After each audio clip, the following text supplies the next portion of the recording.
squinty and ugly. Yeah.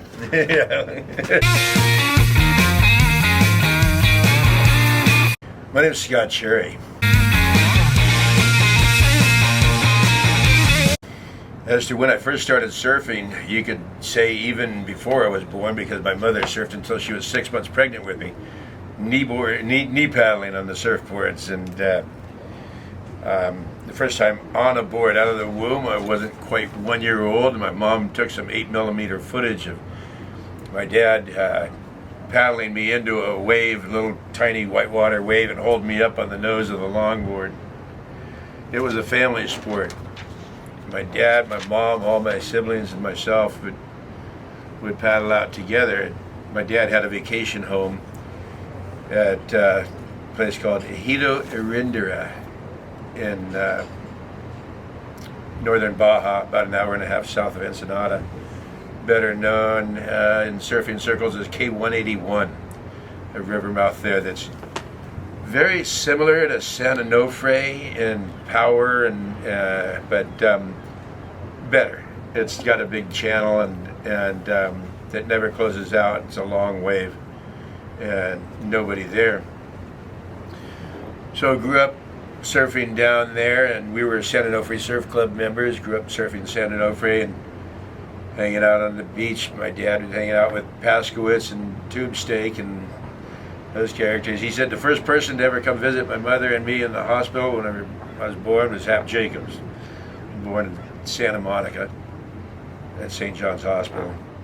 What was it like in the 70s as a kid growing up surfing at Windansea?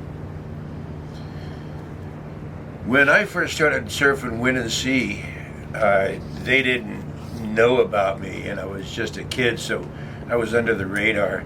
First time I paddled out at Windansea was with my dad. Would have been in '69, somewhere just before I turned 10.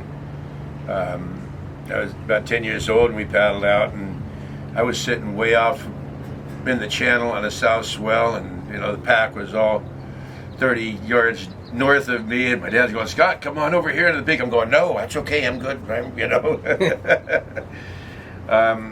But prior to moving to La Jolla, like I said, I was under the radar. After I moved to La Jolla, I came from the other side of the tracks, so to speak. I came from Claremont. I'd gone to elementary school in 7th grade in the Claremont schools, and all of a sudden I was known and unwelcome. Didn't help that I started dating the prettiest girl in school about 2 weeks after as much as you date in 8th grade, walking down the halls holding hands. But she ended up being the prom queen for our graduating year, '77. But then it was really fucking rough, because I was one of the smallest kids in school. I was a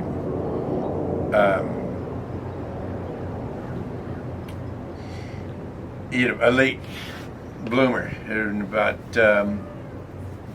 10th grade to middle of 10th grade to the middle of 11th grade, somewhere in there. I grew about 8 inches in 1 year. Things changed a little bit. But again, I had to go down to Mission Bay to finish up my last 2 years of high school after a bit of trouble.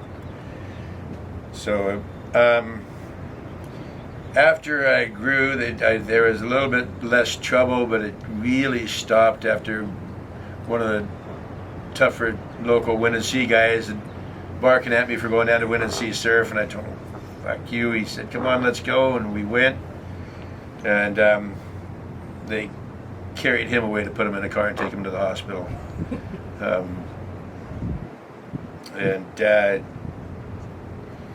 Then there was, after that, once I had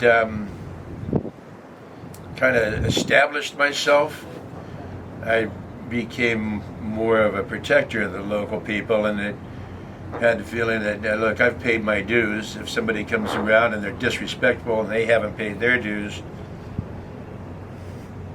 I collect.